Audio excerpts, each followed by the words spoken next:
Your argument next in Case 16-8255, McCoy versus Louisiana. Mr. Waxman.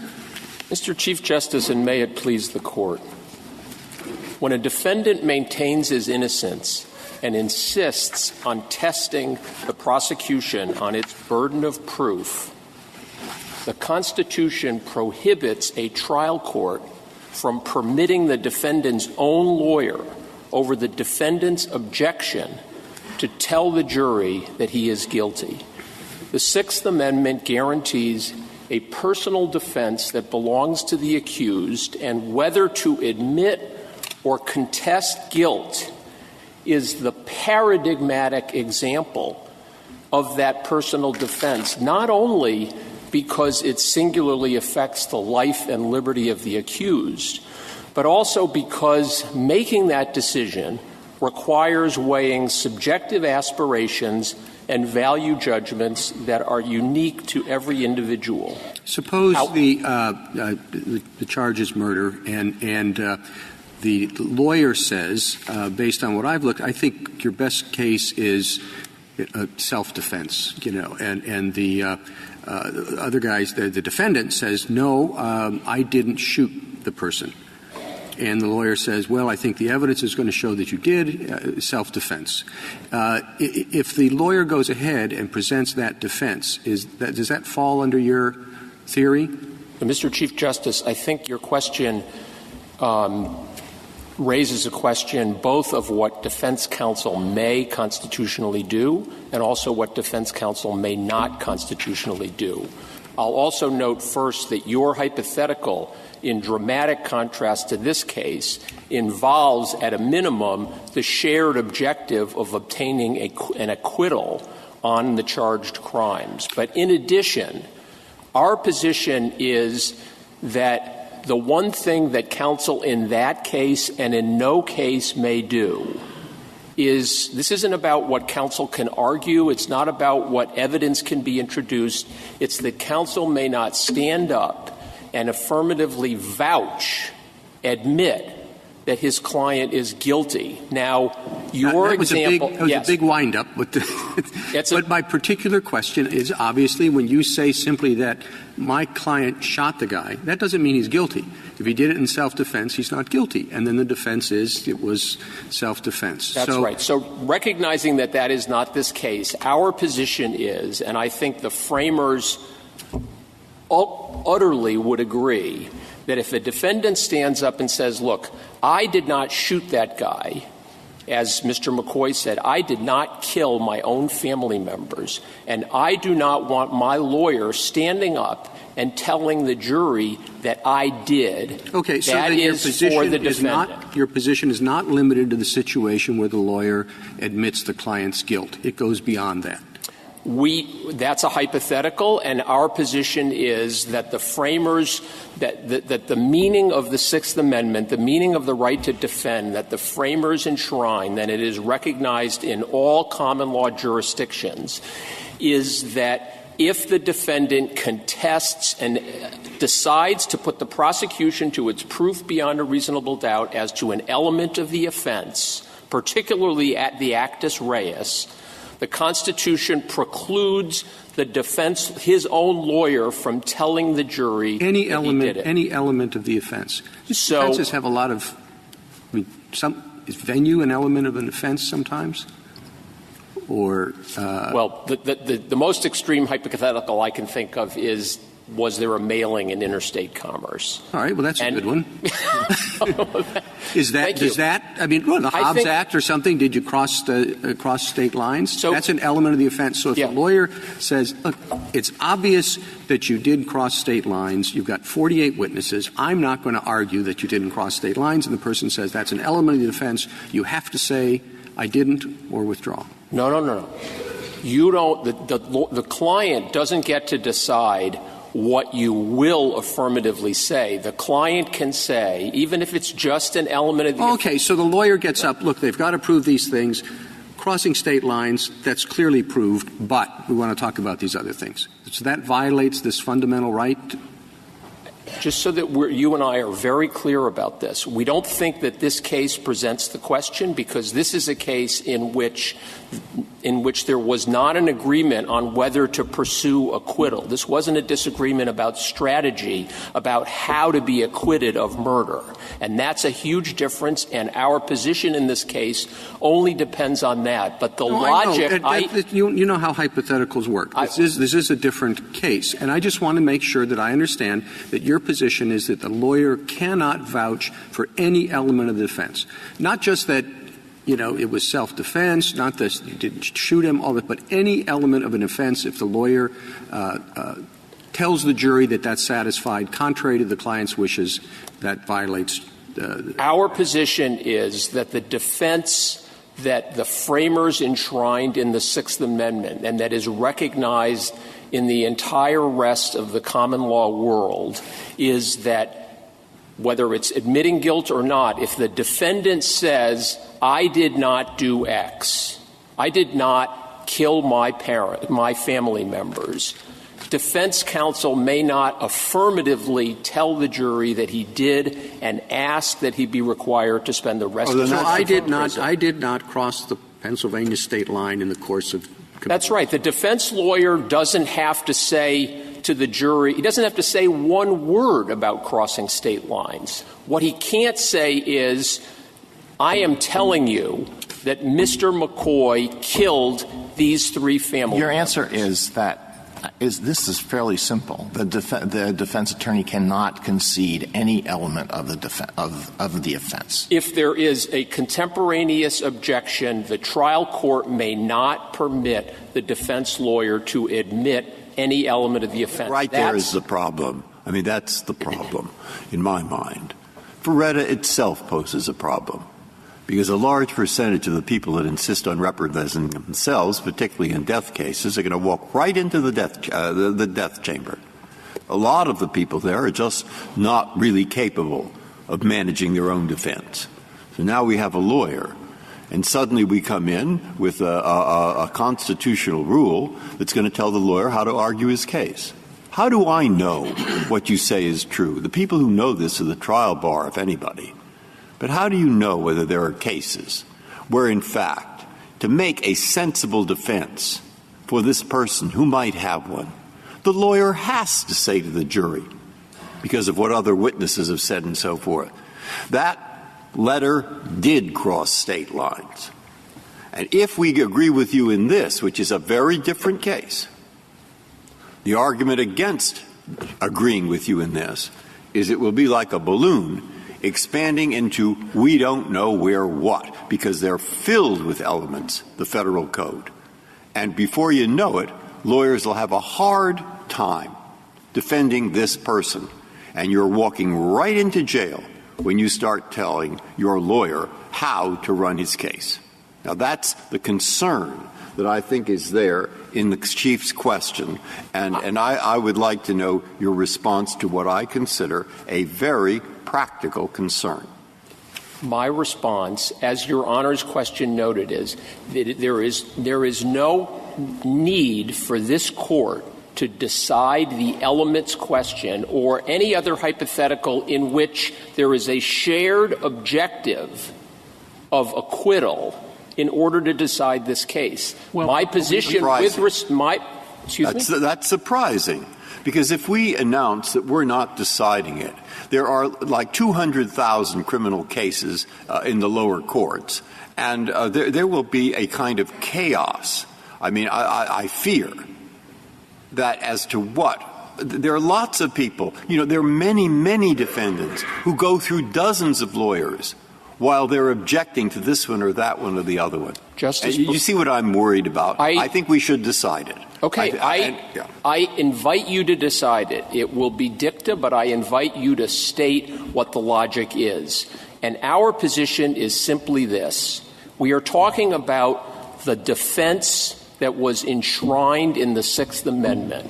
And there is no contest from the state about the contemporary understanding of this at the time. But, Mr. Waxman, we have to draw a line. It seems to me we have at least two axes we have to worry about. One is, where do we stop on the concession? You say it goes down to elements. I'd press you, why wouldn't it go further than that? If the client instructs the lawyer not to accede to admission of a piece of evidence is particularly damning, but the lawyer sees no good faith basis for objecting. So why doesn't it go down to that level? That's one axis. The other axis would be, you say the lawyer can't admit the element, but what if the lawyer casts doubt on the element? I mean, what if the lawyer here hadn't admitted guilt but had presented a mens rea defense that really cast aspersions on the actus reus defense, right? It really cast it. Any reasonable person would know what the lawyer's up to. He didn't use the magic words, I admit, but he did, in fact, essentially do that. So we have ambiguity on both these axes. Where would we draw the lines? So I think this Court has been, as to your first axis, the Court has been very, very clear that decisions, once a defendant chooses to be represented by counsel, decisions about what evidence to admit, what objections to raise, what witnesses to call, with the exception of the defendant, and what witnesses not to call, and what arguments to be made are for the lawyer reviewable, if at all, under the ineffective assistance of counsel defense. So evidence, arguments, witnesses. This case is only about, and you say there's a small difference, but this is all the difference in the world. Sometimes, though, a piece of evidence is far more important than an element. Take the Chief Justice's example of the Hobbs Act. I mean, the interstate commerce element's usually not that big a deal in those cases, but admission of a piece of a letter or, an admission by the defendant is a huge deal. I mean, in the real world, what defendants object to, and I've been representing death row inmates this is my 40th year.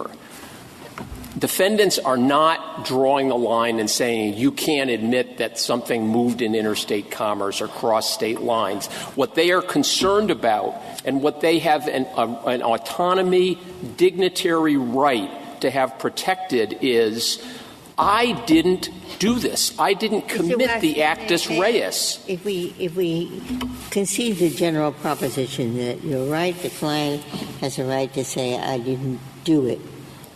But that's a defense. And what the client wants to put on to make out that defense, the lawyer says, I can't present that because you say there are witnesses. I've talked to the witnesses. They say the opposite. I can't put on the defense. So if we'll take this very case. So the lawyer can't say, my client shot these 3 people. But then what? How does the lawyer back up that defense? I didn't do it, when in the lawyer's view, there is no basis for taking that position. Justice Ginsburg, the defendants and even clients in civil cases all the time do things that make counsel's job either difficult or impossible. The defendant can say, look, I don't care. I am going to testify, and I am going to give my side of the story. Or I don't care. I've instructed all of my family members not to talk to you, not to provide you any information. The lawyer's professional responsibility, nonetheless, is just exactly how Justice White explained it at pages 257 and 258 of his opinion in United States versus Wade. What happens in these cases is the lawyer doesn't have the principle at stake here is not in any way a restriction on how the lawyer presents evidence, what defenses he actually does present, how he goes about cross-examining witnesses, his obligation. Can we be concrete about this case? So the lawyer doesn't say to the jury, he did it. And the lawyer says nothing. And then the client wants to present this alibi that is inherently incredible. What does the lawyer do? How does the lawyer assist the client in making out the defense that the client has chosen? The lawyer will cross-examine the government's witnesses as Justice White explained, attempting to find holes in their testimony, even if the lawyer believes that they are testifying truthfully. That is the hallmark of the adversary system. And although it is not this case, because Mr. English testified repeatedly under oath that his client's belief that he was not there and he did not do this was sincerely reflected his understanding, even if he thought that Mr. McCoy said, look, I was there, but I'm going to get up and say that I wasn't.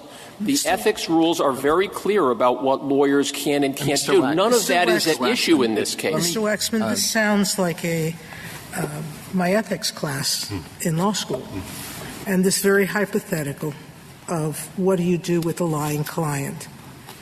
And it was my understanding that every ethics rule requires the lawyer to put the client on the stand, but not assist the client in telling the lie by, you can put him on the stand and say, tell your story. And if the judge or someone objects that that this person's rambling on, you say to the judge, I cannot ask questions. My client has directed me to put him or her on the stand. People can walk themselves into jail. They can walk themselves, regrettably, into the gas chamber, but they have a right to tell their story. They have the same. I mean, Your Honor's understanding. This is not a question of ethics rules about perjured testimony or anything. But Your Honor's understanding is correct as to the vast majority of jurisdictions. Well, so could I ask you about, Mr. Waxman, could I ask you about, because I want to understand where the line is here.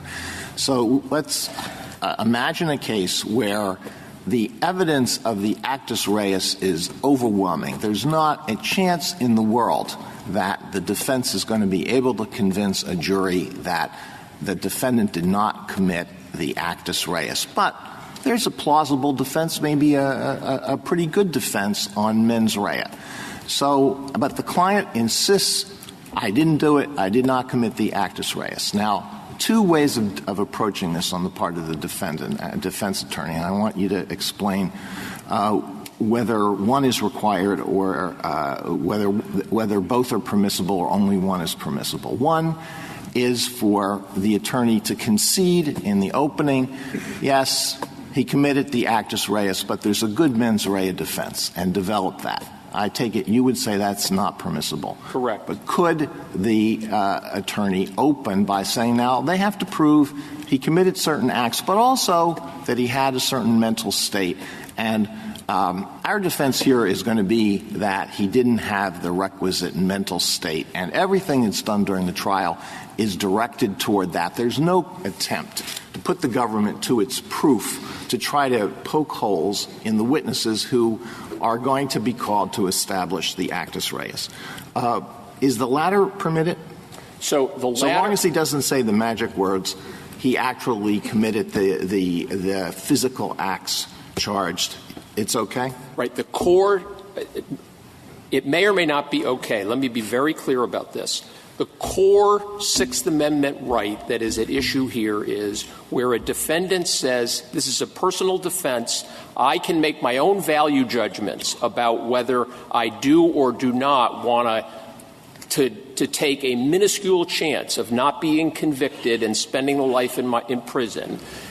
The Sixth Amendment prohibits the lawyer from affirmatively telling the jury, I'm telling you he is guilty and he should spend the rest of his life. I understand that's the right at issue here. I understand your position, but what is the answer? I want to understand where the line is. So the line. What is the answer to my question? Yes, the answer to your question is, if I understood your hypothetical correctly, there would not be a violation of this fundamental Sixth Amendment right, and the defense counsel's strategy in focusing the jury on mens rea and saying nothing or cross-examining or not would be evaluated under ineffective assistance of counsel standards.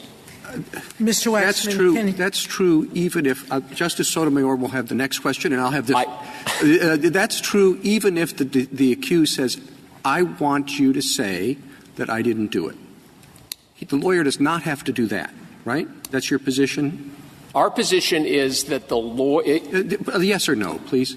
The lawyer does not go in and say the client did it, but the client says, I want you to say I didn't do it. That's a very clever defense you have on mens rea, but I want you to say I didn't do it. And the lawyer says, I'm not going to do that. I believe that the lawyer does not have to do that. Okay. But this is only a prohibition. Justice Sotomayor? Taking Justice Alito's hypothetical, I walk in and say, it is the government's burden to prove this case beyond a reasonable doubt. It means that they have to prove each and every element of the offense. The actus reus, the mens rea, whatever other important element there is. If the government were to prove every other element in this case beyond a reasonable doubt, the one they can't prove is that the person who shot this person did it with the right mens rea. That would be okay. Hasn't conceded the person committed the elements and is saying, I'm putting your focus just on mens rea. Right. Well, the government alleges all these things, ladies and gentlemen of the jury. It is going to be required to prove each and every element to your satisfaction beyond a reasonable doubt. I am going to introduce evidence in this case that is going to convince you that even if you find that the defendant committed these murders, he did not act with the requisite mens rea. That's easy for you to say in a case that you're imagining. What I'm wondering if there are other cases where it might be far more difficult to come up with that answer. And therefore, I'm asking you this question. Suppose the opinion were to say, in this case, the lawyer explicitly said to the jury he is guilty of the crime charged. That the Sixth Amendment forbids. But the rest of these complicated matters, whether it's elements, whether it's this, whether it's that, we leave, at least for now, we leave to the law schools, the bars, the ethics classes, and the others, because we don't want to freeze the answer into the Sixth Amendment. Now, what would you think of that? I think that the only holding that this court can apply in this case is that where was Your Honor's statement of the case, which is where the defendant says to the judge promptly and repeatedly, I did not kill the members of my family. My lawyer wants to stand up and tell the jury that I did and that I am guilty.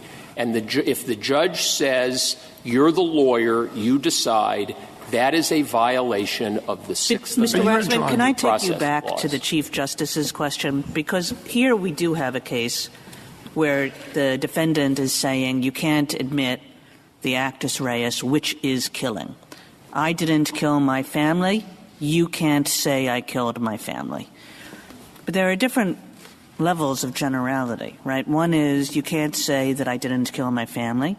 One is you can't say that I committed the actus reus, no matter what the actus reus is. And another is you can't say that I committed any element of the offense, actus reus or otherwise. And if I understood your argument, you're saying that the logic of your position takes you from this case, which is an actus reus of killing, to any actus reus, and then further from there to any element.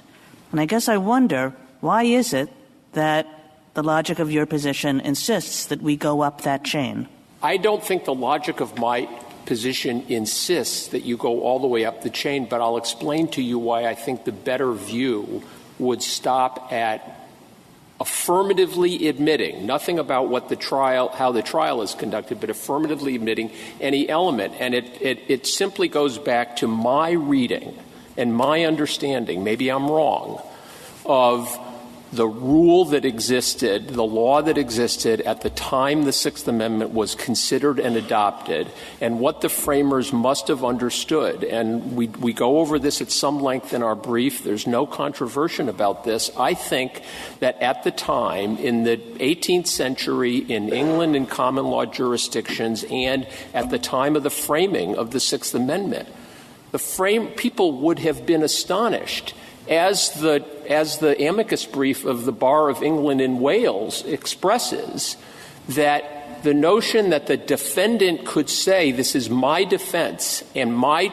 decision to contest this invokes my own subjective judgments about what is important to me and what is not important to me, that they would be astonished to hear that in that circumstance, defense counsel could stand up Mr. Waxman, and say, I think you're right about that, but my question would be, I'm sorry. No, go ahead. No. On that, it seems to me that's Ferretta, right? That you have a right to control your self-representation if you're unhappy with your lawyer. Your client had an opportunity this is on his second lawyer, and he had noticed before trial that there was a breakdown with his lawyer.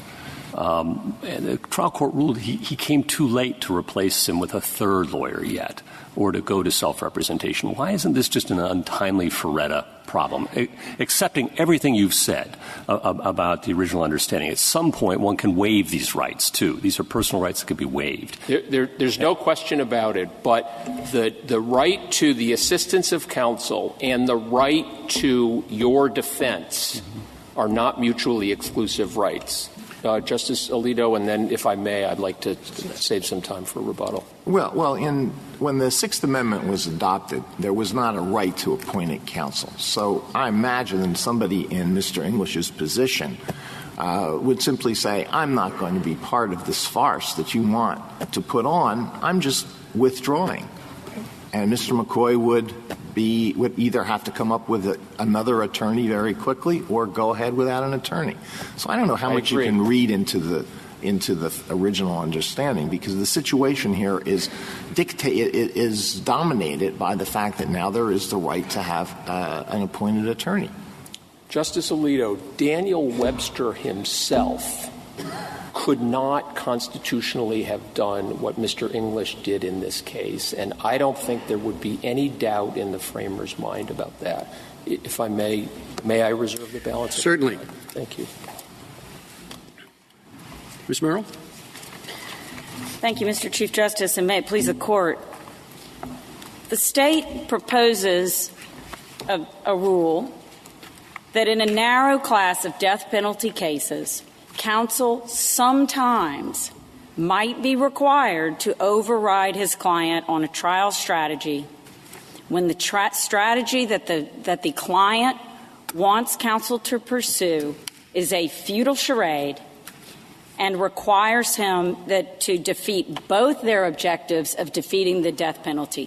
We submit that should be treated as a Strickland ineffective assistance of counsel. I'm sorry. You started by saying you want a narrow rule. Why is it narrow?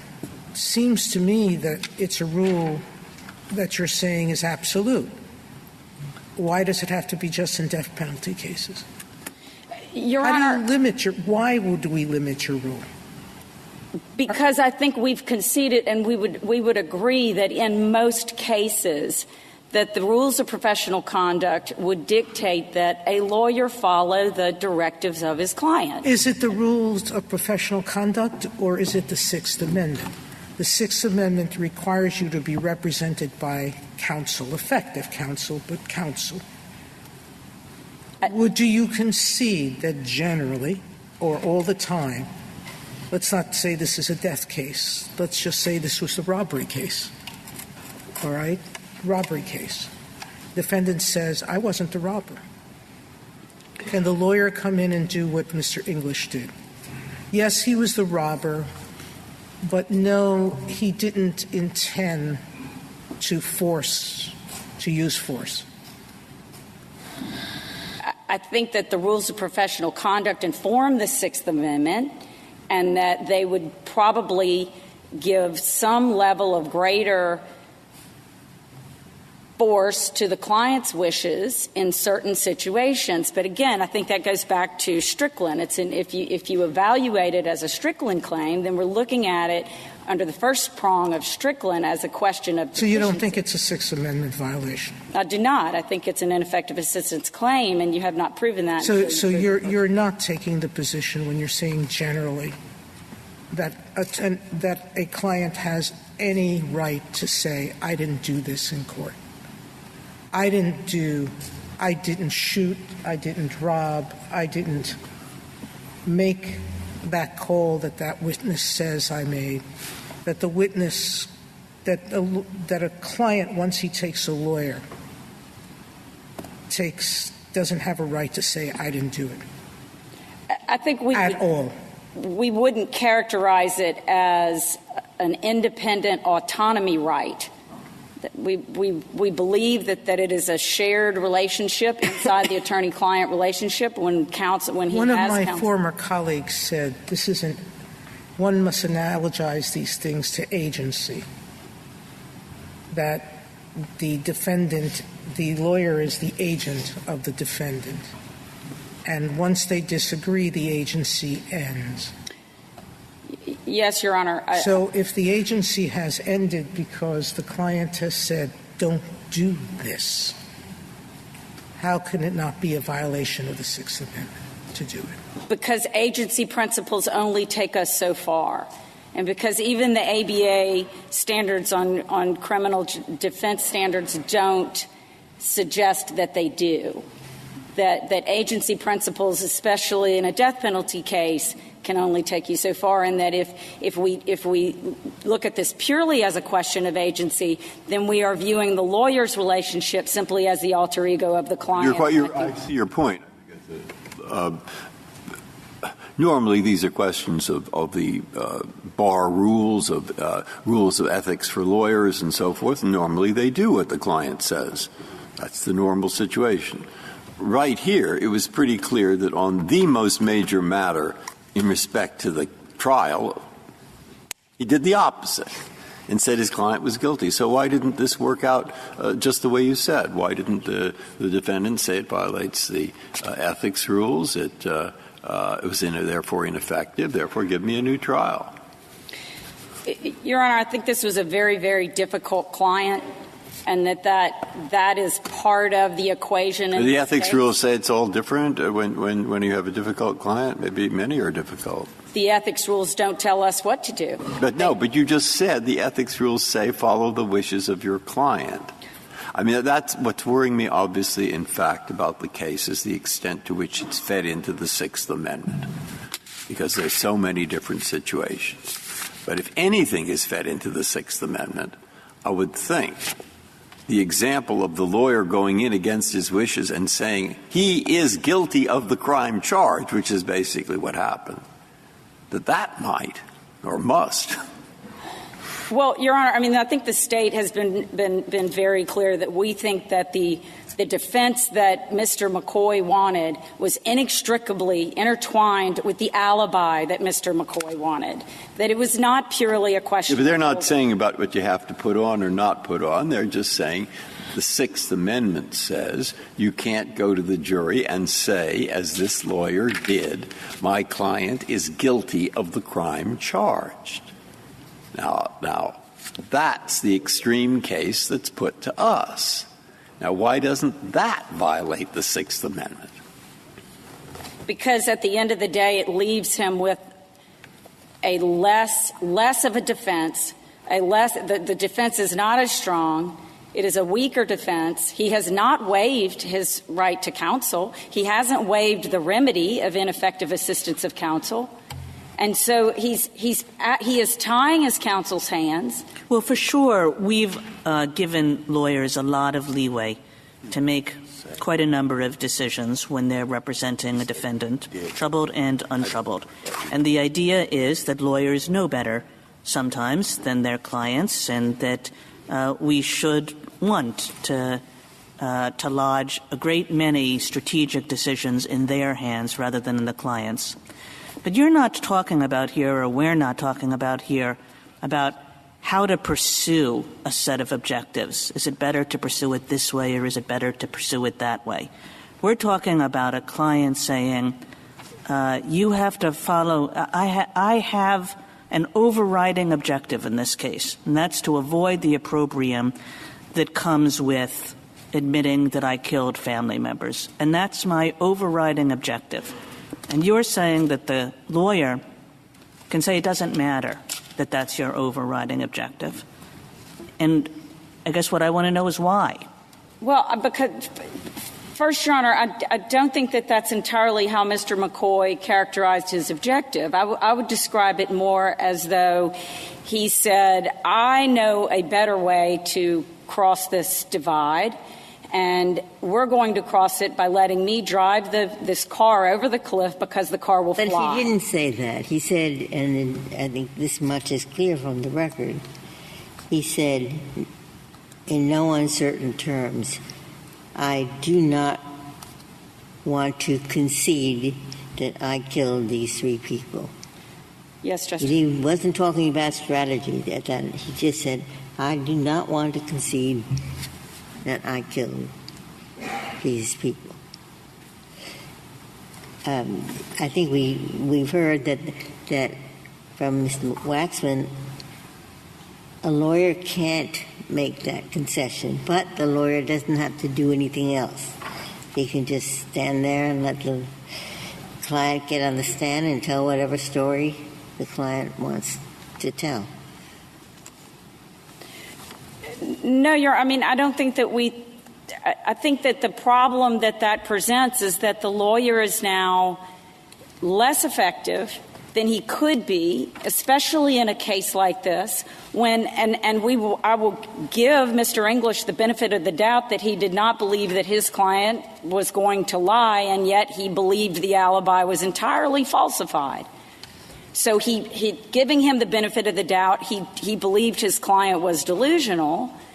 And so that does bring into play other rules of ethics. It doesn't really give him the answer of what to do and how to do it. But his ultimate objective is to try and do the right thing for his client, to defeat the death penalty and to save his life. But the client is saying that his ultimate objective is not to defeat the death penalty. In other words, you just have conflicting objectives. I totally understand that this lawyer was in a terrible position because this lawyer wants to defeat the death penalty. And he has a client who says, that's not my goal here. But the question is, when that happens, does the lawyer have to step back and say, you know what? That's not his goal. His goal is to avoid admitting that he killed his family members. Well, and so if that's all he had said, and that was the totality of the circumstances, was I don't want to admit that. And it was a rational, fine discussion. I don't want to admit that. I don't want everybody to hear that. That's fine. That's not what happened. We got to this. The situation here occurred. It's an extreme situation and a difficult one, but it only occurred because of a number of prior steps, many of which I think are debatable. One, the decision that McCoy is competent to stand trial. The second, the judge's ruling, I understand the reason, that English couldn't withdraw. The decision that there couldn't be a continuance so that McCoy could find another attorney, if he could find one, who would put on his far-fetched alibi defense, and McCoy's refusal to waive his right to counsel and represent himself. Now, if any of those had gone differently, the situation wouldn't have been presented. So what about the issue of competence and allowing English to withdraw? If somebody like McCoy really sincerely believes that he did not commit these physical acts, but it was all done as part of an elaborate conspiracy, is he capable of assisting in his own defense? Your Honor, that's a very difficult question. I agree it's a very tough question, and I think it is a question in tension in this case, but it's not the question that was presented. And so the question is really about counsel. Wasn't there a motion? There was a determination that he was competent to stand trial.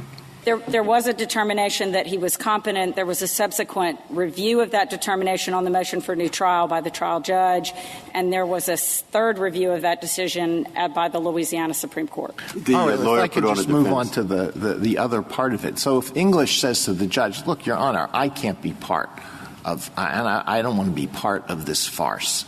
And this farce that has the predictable result of sending this my client to a death sentence. I want to withdraw. Why shouldn't the judge let him withdraw?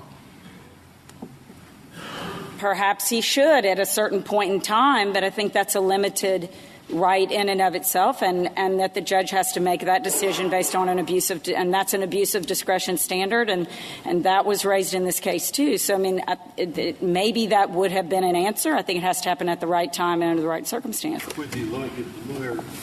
Did his lawyer put on a defense? He conceded that he didn't fight the competence, but did he put on a defense that the defendant was not competent at the time of the murder, that his mental state was such that he couldn't be convicted? The entire tenor of his defense was to attack mens rea and then subsequently to beg for mercy in the penalty. To attack mens rea on the ground that it was not he was not mentally competent at that time. Yes, Your Honor, that he didn't have the capacity to develop a specific intent. Counsel, you've been asking us to review this under Strickland, but why isn't this a structural error? The Sixth Amendment guarantees the assistance of counsel, as Mr. Waxman points out, and that is a fiduciary relationship. And when someone doesn't just admit an element but admits guilt of second-degree murder, which is effectively what happened here, why isn't that structural error? A total denial of assistance of counsel, absence of an assistance of counsel that we should take cognizance of and draw the line there. Your Honor, but first of all, because I don't think it fits within the class of cases that have been evaluated as chronic to complete failure of adversarial testing. Well, why isn't this just like Ferretta, where we said, that you have a right to have assistance of counsel and not to have an agent of the state assist the state in prosecuting you? Well, initially, because I would suggest to you he was not an agent of the state. He was Mr. McCoy's counsel of choice. You'd agree, though, that he effectively conceded guilt to second-degree murder?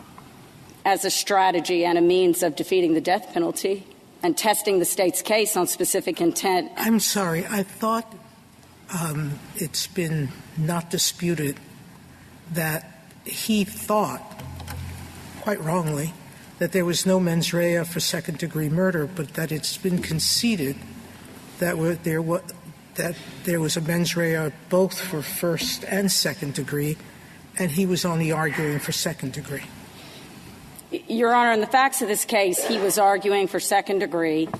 Louisiana law does permit does cover felony murder is not a specific intent to kill, but that was really never at issue in this case. It was charged I'm as sorry, second but degree. There is a mens rea for second-degree murder. There is, yes. And so conceded there wasn't.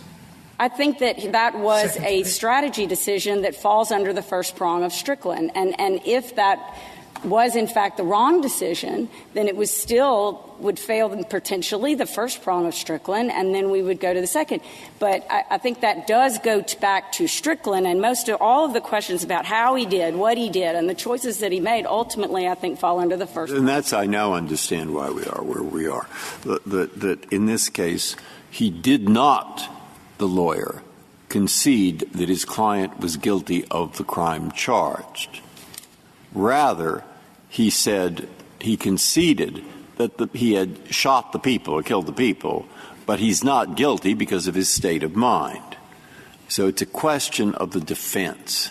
That's why he started with elements and so forth. You have to go down some road like that. Yes. All right. And so your view is that even here, where he's saying, I did this thing, but I didn't have the mental element, I did this thing. The client says, don't say I did this thing. And that's the problem. And, okay, I've got the problem. Sorry, I should have it before now. But Justice Breyer, I think that you captured where the state is when you said, don't freeze that answer into the Sixth Amendment. Well, that's fine to say in abstract terms. But our problem, I think, at least mine, is I have to write something here that is going to be taken as a rather authoritative account. Now, what is your view as to what those words should be? That he can do anything, the lawyer, no matter how incriminating it is to the client, as long as he says, I want to follow a different defense than my client wants. That's your view of it. And leave the rest to to Strickland, the Bar Association, et cetera. Is that your view? What is your view, if you can say it in a sentence or two?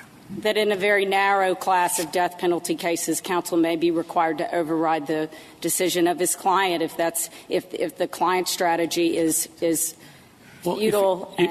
If we're there, though, in Strickland, even in Strickland world, on deficient performance, why isn't there at least deficient performance here by the lawyer admitting the element as opposed to remaining mute about it? That would have been an option that I think the lawyer could have pursued.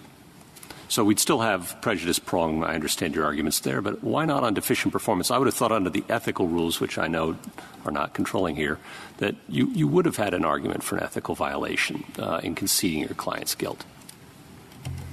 And I would expect them to make that argument. They've reserved their Strickland claims. They reserved them before the Louisiana Supreme Court. They can bring those claims in subsequent post-conviction review proceedings, and they have expressly reserved them in their proceedings here. So I would suggest that it would not be appropriate to pre-termit that inquiry, that a state court should make that decision, and that those are factual findings that need to be made. But not if this is a case that comes under chronic. If it's a chronic case, as Mr. Waxman urged that it is, then there's no Strickland analysis. There's no prejudice inquiry. It's just automatic new trial because the Sixth Amendment right is violated. Right? And so, Justice Ginsburg, I would suggest that the Sixth Amendment is not violated until, if it is a Strickland question, which we submit that it is, the Sixth Amendment isn't violated until we have demonstrated both wrong. Question.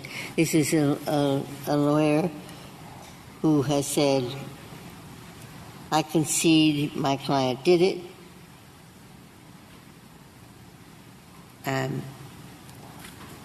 Against the client's will, made that concession.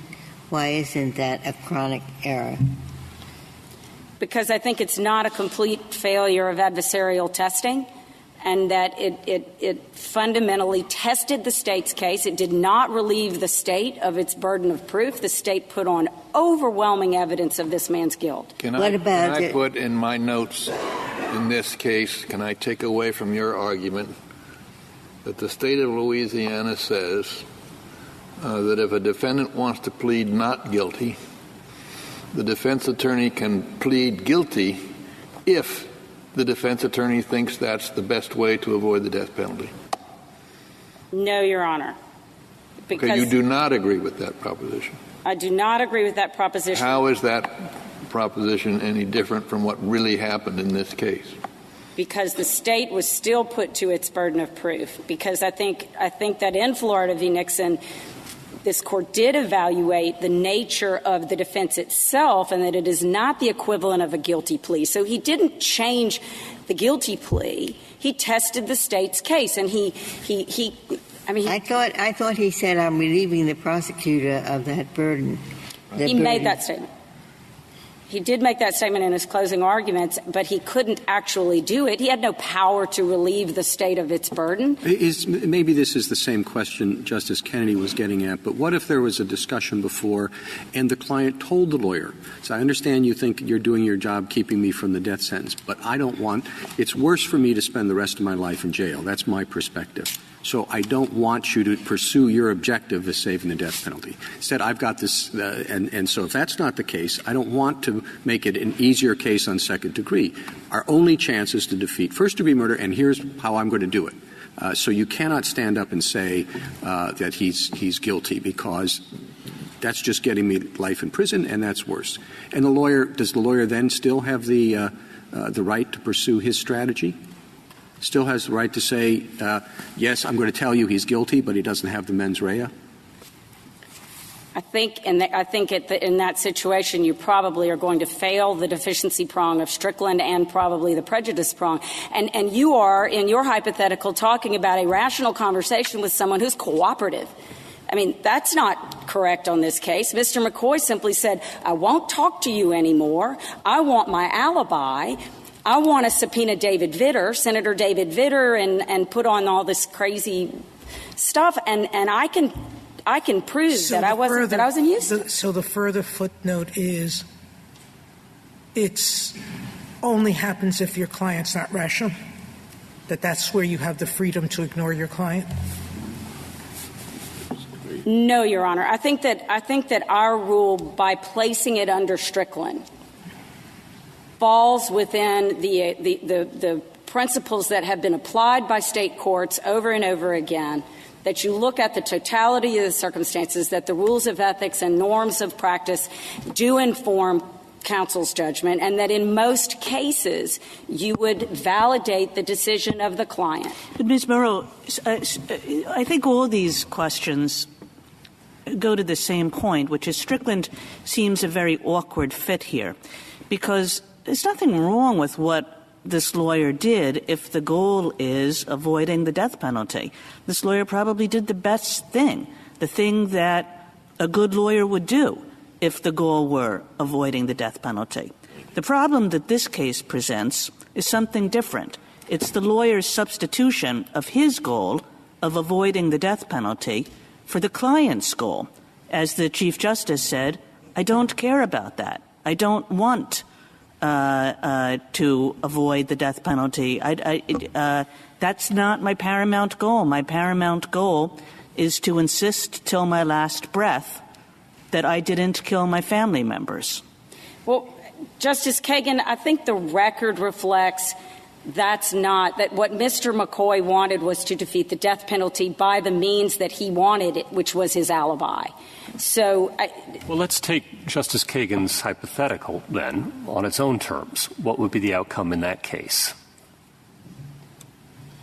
I think that probably to some degree goes back to Justice Roberts' hypothetical about a rational conversation with a defendant who was willing to have a conversation and not simply close the door to the discussion, which is much more like the defendant in Yes, let's posit Dixon. all of that we have a competent, rational, thoughtful individual who makes a calculated decision autonomously that that's the route he or she wishes to go. Can we even call it assistance of counsel? Is that what it is when a lawyer overrides that person's wishes?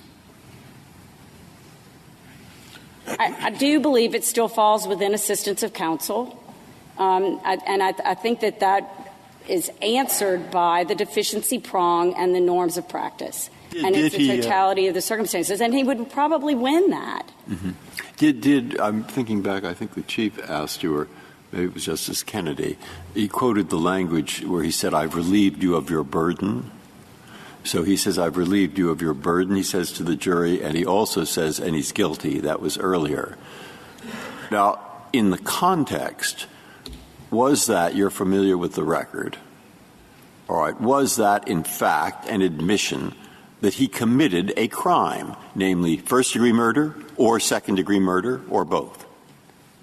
Or are you saying, no, it was not an admission? Because if it was not an admission, then why didn't he tell the jury, but you see he had a mental state that makes it impossible for you to convict? Or did he? He did. He said you cannot convict because he has a mental state that prevents you from convicting him for either first or second-degree murder. He argued that consistently from start to finish. And his closing statement said that too? Yes. Okay. I'm sorry. I'll go back to it, but I thought the essence of his closing statement was he's not deserving of the death penalty because, as you heard him, he's a sick man. The specific words that he used, the totality of his defense from start to finish, was that he did not have the mens rea necessary to support the death penalty, the first-degree charge. And that was the gist of it. There's some creep in his arguments over time. The words are there on the page. But I would submit to you, again, that is argument, and that is a deficiency question under Strickland, that is always, argument has always been a question of deficiency under Strickland. That's not a new proposition.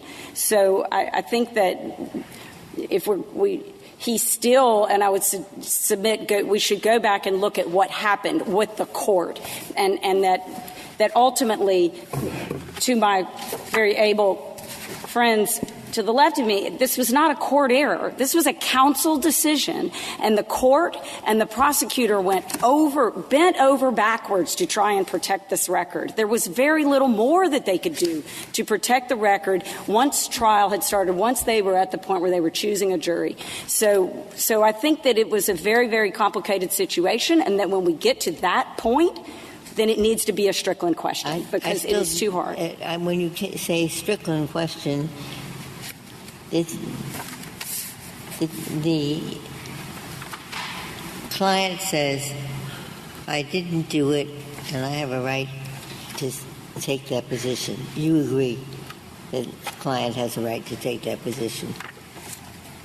Certainly, Your Honor, I think the client can take that position. So the client can do that, and the client can say, when my lawyer tells you that I did it, he has violated my privilege against self-incrimination. He has incriminated me. He has said I've done something that I haven't conceded that I've done. What happened to my Fifth Amendment privilege? Justice Ginsburg, I think that the Fifth Amendment could be implicated in certain factual scenarios. I think in this particular case what we saw were a repeated, consistent sequence of waivers of the Fifth Amendment, so that everything he said was already in the record, that he had repeatedly put this information with his alibi statements and his statements in the court, where the court continued to read him his rights over and over and over again. And so all of this information was in the record, and now counsel has to cope with it. And that was part of the problem, too. So it is a situation where you certainly had a very difficult client. You had a death penalty case. We are very near the 2 days before trial, and that's where we are suggesting you draw the line and treat it as an ineffective assistance of counsel claim. But not that it doesn't implicate other rights potentially, depending on when it happens. Thank you, counsel. 3 minutes, Mr. Waxman.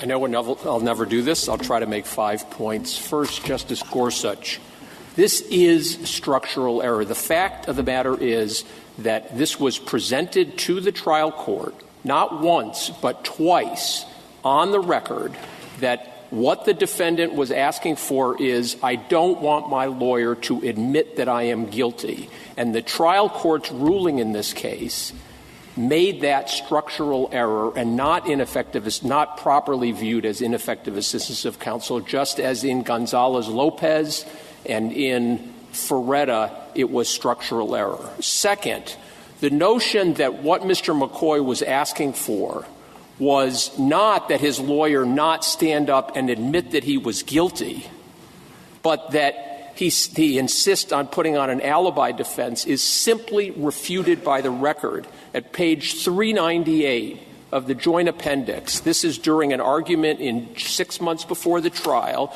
The argument was all about whether Mr. McCoy's subpoenas had to be enforced or not, and whether Mr. English should be supporting him. Mr. McCoy tells the court, I am not asking him to validate any theory. There was a dispute about whether Mr. English was in fact investigating his alibi defense.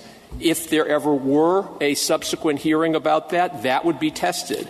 But this is flat out a case in which the judge was told, as soon as this issue arose, twice on the record, I believe that I have an ethical duty to save my client's life, and the client telling the judge, I do not want my lawyer admitting that I am guilty. That's structural error. Number two, Justice Breyer, this was absolutely an admission of the guilt on the charged crime. At opening and at closing, Mr. English got up and said, I am telling you he is guilty of second-degree murder and he should spend the rest of his life in prison. And under Louisiana law, the jury was required to be given the following choices, which it was: murder 1, murder 2, manslaughter, and not guilty. And there is no dispute in the record that murder 1, murder 2, and manslaughter all have exactly the same mens rea defense as murder 1. That is not what distinguishes those crimes. As to chronic, as we've said, we don't think — You can finish your third point. As to chronic, we don't think this is an ineffective assistance of counsel case, but it surely is chronic if it were, because if the constitutional right to defend means anything, it means the right to decide to test the prosecution on its burden of proof beyond a reasonable doubt. Thank you, counsel. The case is submitted.